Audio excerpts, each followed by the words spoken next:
అందరికీ నమస్కారం. నేడు రాజకీయ నాయకులను చూస్తుంటే బురదలో దొర్లాడే పంది గుర్తుకు వస్తుంది. బురదలో దొర్లాడే పంది తన చుట్టుపక్కల ఎవరు ఉన్నారు అని చూసుకోదు. తన ఇష్టం వచ్చినట్టు బురదలో దొర్లాడుతూ ఉంది. అదేవిధంగా నేటి రాజకీయ నాయకులు కూడా మనల గురించి ప్రజలు ఏమనుకుంటున్నారు అనేది పట్టించుకోకుండా వారికి ఇష్టం వచ్చినట్టు వారు ప్రవర్తిస్తున్నారు.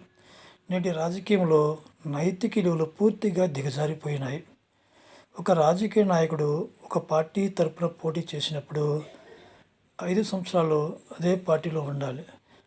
ఆ పార్టీ సిద్ధాంతాలు ఒకవేళ ఇష్టం లేనప్పుడు ఆ పార్టీ ప్రాథమిక సభ్యత్వానికి రాజీనామా చేసి మరియు ఆ పార్టీ ద్వారా వచ్చిన పదవులన్నిటినీ వదులుకొని ఏరా పార్టీలో పోతే ఎవరికీ అభ్యంతరం ఉండదు.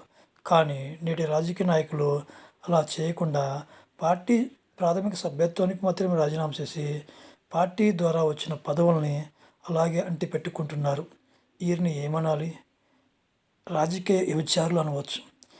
వ్యభిచారులు కూడా అంతో కొంత నీతి నిజాయితీ కలిగి ఉంటారు. కానీ ఈ రాజకీయ వ్యభిచారులకు మాత్రం ఏ మాత్రం నీతి నిజాయితీ ఉండదు. ఏ మాత్రం నైతిక విలువలను పాటించరు. అలాంటి రాజకీయ నాయకులు ఈరోజు భారతదేశంలో దాదాపు 100% మంది ఉన్నారు. ప్రజలు వీళ్ళని ఆదరిస్తున్నంతకాలం ఈ రాజకీయ నాయకులు ఇలాగే చేస్తూ ఉంటారు. ఒక్కసారి ప్రజలు అలాంటి రాజకీయ నాయకులను ఓడించడం మొదలు పెడితే మరి ఒకసారి రాజకీయ నాయకులు ఇలాంటి తప్పులు చేయకుండా ఉంటారు. రాజకీయ నాయకుల్లో మార్పు రావాల్సిన అవసరం ఎంతైనా ఉంది.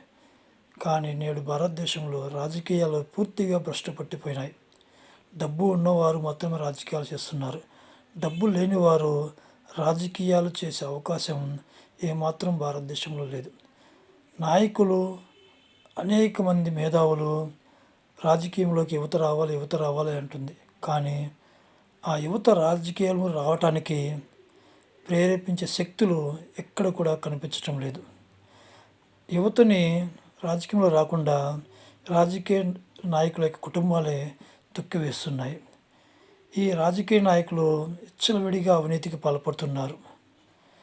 రాజకీయ నాయకులు వారి యొక్క స్వార్థం కోసం నేడు భారతదేశంలో పనిచేస్తూ ఉన్నారు. కాబట్టి ప్రజలలో మార్పు రావాల్సిన అవసరం ఉంది. మన ఓటుని మనం సక్రమంగా వినియోగించుకొని ఇలాంటి దుర్మార్గ పనులు చేసే రాజకీయ నాయకులకి, వ్యభిచారులుగా ప్రవర్తించే రాజకీయ నాయకులకి తగిన బుద్ధి చెప్పవలసిన అవసరం ఉంది. ఈ వీడియోని లైక్ చేయండి మరియు సబ్స్క్రైబ్ చేయండి. ధన్యవాదములు.